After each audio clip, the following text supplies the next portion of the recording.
বিসমিল্লাহির রহমানির রহিম।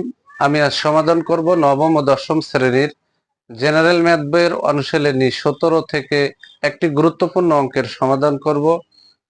বোর্ডে একটি সারণী দেওয়া আছে, এই সারণী থেকে মধ্যক নির্ণয় করতে হবে। এখন আমি এই সারণীর আলোকে মধ্যক নির্ণয় করব। আর মধ্যক নির্ণয় করতে হলে এই শ্রেণীব্যাপ্তি, গণসংখ্যা এবং ক্রমযোজিত গণসংখ্যা বা যোজিত ফল লাগে। আমি সেটা এঁকে নেব। এই যে এখানে ক্রমযোজিত গণসংখ্যা আমি বের করে নেব। মধ্যকের বেলায়, প্রচুরকের বেলায় প্রয়োজন হয় না, শ্রেণীব্যাপ্তি আর গণসংখ্যা হলে হয়ে যায়। আমি এখন ক্রমযোজিত গণসংখ্যা বের করব। ক্রমযোজিত গণসংখ্যা বা যোজিত ফল একই কথা। আমি এখানে ক্রমযোজিত গণসংখ্যা লিখলাম। এই যে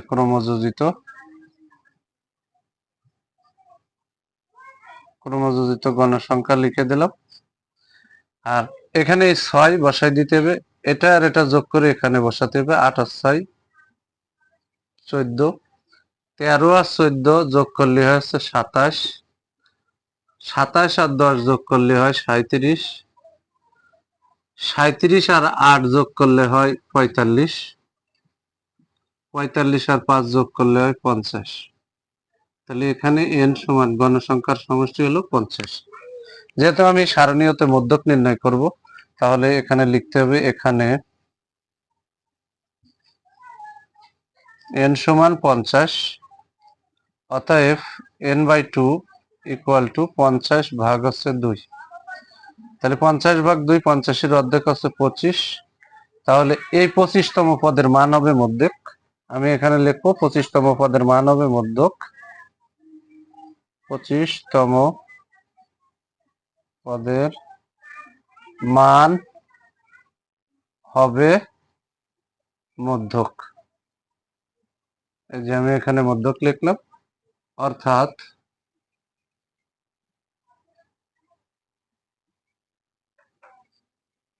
মধ্যক। এখন এই যে 25তম পদটা ক্রমযোজিত গণসংখ্যার যার ভিতরে আছে, সেই বরাবর শ্রেণী ব্যাপ্তির মধ্যেই মধ্যক অবস্থিত। তো এখানে 6-এর ভিতরে 25 নেই, 14-এর ভিতরে নেই, কিন্তু এখানে 87-এর ভিতরে 25 আছে। তাহলে এই যে 87-এর ভিতরে যখন 25 আছে, তাহলে এই 51 থেকে 60, তাহলে 27, এই 25 ক্রমযোজিত গণসংখ্যার যার মধ্যে অবস্থিত, সেই বরাবর শ্রেণীব্যাপ্তির মধ্যে মধ্যক অবস্থিত। তাহলে এখানে কিন্তু আমি 51 থেকে 60 শ্রেণীতে অবস্থিত লিখে দিলাম। এখন এই 25 ক্রমযোজিত গণসংখ্যার যার মধ্যে অবস্থিত, ঠিক সেই বরাবর শ্রেণীব্যাপ্তির মধ্যে মধ্যক অবস্থিত। আর সেই বরাবর গণসংখ্যাটা হচ্ছে FM, সেই বরাবর গণসংখ্যাটা হচ্ছে FM, ঠিক তার বাম পাশে এই n/2 এর মান ক্রমযোজিত গণসংখ্যার যার মধ্যে অবস্থিত, ঠিক তার বামের যে ক্রমযোজিত গণসংখ্যা আছে, সেটা হচ্ছে FC। এই যে এখানে FC দিয়ে দিলাম। তাহলে এটা আছে FM, এটা FC, আর 51 থেকে 60 শ্রেণীতে মধ্যক অবস্থিত।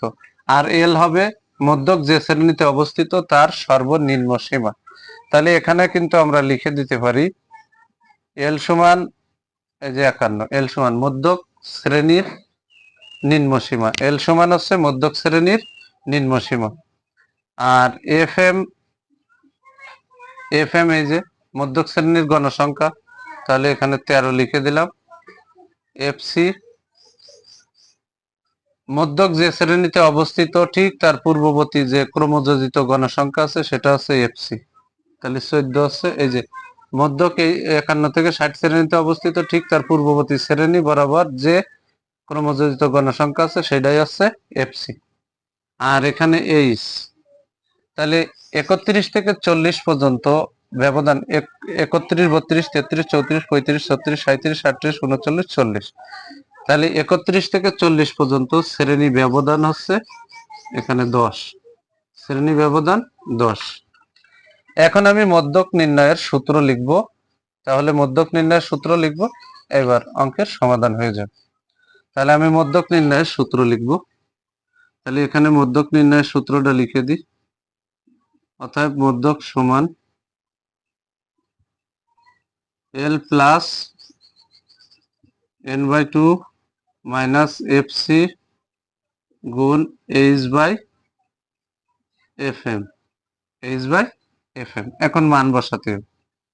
এখানে কিন্তু এল এর মান আমরা পেয়েছি 51, তাহলে আমি এল এর মান এখানে 51 বসাই দিলাম, প্লাস এন বাই টুর মান কিন্তু আমরা পেয়েছি, এন বাই টু এর মান পাইছি 25, তাহলে এখানে কিন্তু আমি 25 লিখে দিলাম, মাইনাস এখানে কিন্তু এফসির মান আমরা পেয়েছি, এফসির মান 14 পেয়েছি, এই যে 14, এখানেও লিখছি 14, এই যে 14 বসাই দিলাম।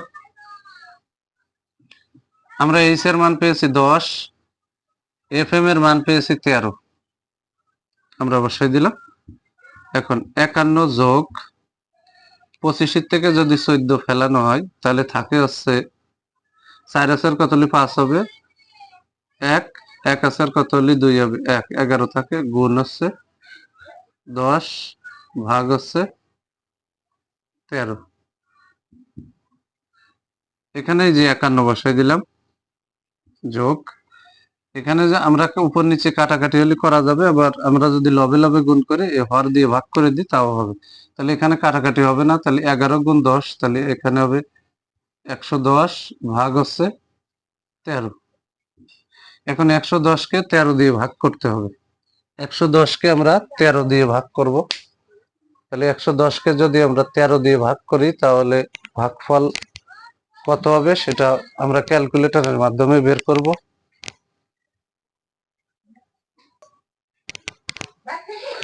110 কে যদি আমি ক্যালকুলেটরের সাহায্যে 13 দ্বারা ভাগ করি তাহলে 110 ভাগ হচ্ছে 13, তাহলে ভাগফল হবে 8.46, 15, আরো অসীম পর্যন্ত সংখ্যা আছে।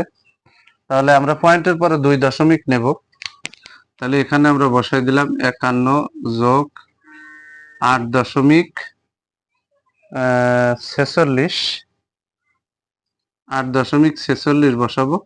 এখানে 3 নম্বর সংখ্যাটা কিন্তু এখানে হয়েছে 8.46, তাহলে আমি পয়েন্টের পরে যদি 2 দশমিক নিই তাহলে 3 নম্বর সংখ্যার দিকে আমি লক্ষ্য করব। 3 নম্বর সংখ্যাটা যদি 0 1 2 3 4 এর যে কোনো একটি হয় তাহলে দ্বিতীয় নম্বর সংখ্যার সাথে কোনো কিছু যোগ করা লাগবে না। আর যদি 5 বা 5 এর অধিক হয় তাহলে অবশ্যই এখানে 6 এর সাথে 1 যোগ করে 47 বানানো লাগবে। যেহেতু আমার 3 নম্বর সংখ্যাটা 5 এর নিচে মানে 5 থেকে ছোট, তাহলে 1 যোগ করা লাগবে না। তাহলে আমরা যদি এখানে 51 যোগ 8.46 এই দুইটা যোগ করি তাহলে যোগফল হবে 59.46 এটাই অ্যান্সার। অঙ্কটি অত্যন্ত গুরুত্বপূর্ণ। এসএসসি পরীক্ষা, স্কুলের অন্যান্য পরীক্ষাগুলোতে অবশ্যই এই টাইপের প্রশ্নগুলো আসে। যদি আমার এই ভিডিওটি আপনাদের ভালো লাগে অবশ্যই ভিডিওতে লাইক, কমেন্ট এবং শেয়ার করবেন। প্রতিদিন নবম ও দশম শ্রেণীর জেনারেল ম্যাথ এই সাবজেক্ট থেকে গুরুত্বপূর্ণ অঙ্কের ভিডিও পেতে আমার ইউটিউব চ্যানেল টিচিং হোম 90 কে সাবস্ক্রাইব করে পাশে থাকবেন, যাতে আমি এই ধরনের গুরুত্বপূর্ণ অঙ্কের ভিডিও আপলোড দেওয়ার সাথে সাথে ভিডিওর নোটিফিকেশনটি আপনাদের কাছে চলে যায়। যারা আমার এই সেম ভিডিওটি ফেসবুক থেকে দেখবেন তারা অবশ্যই আমার ফেসবুক প্রোফাইলে ফলো দিয়ে রাখবেন, যাতে আমি এই ধরনের গুরুত্বপূর্ণ অঙ্কের ভিডিও ফেসবুকে আপলোড দেওয়ার সাথে সাথে ভিডিওর নোটিফিকেশনটি আপনাদের কাছে চলে যায়। সবাইকে জানাই আমার অন্তরের অন্তরস্থল থেকে সালাম। আসসালামু আলাইকুম ওয়া রাহমাতুল্লাহি ওয়া বারাকাতুহু।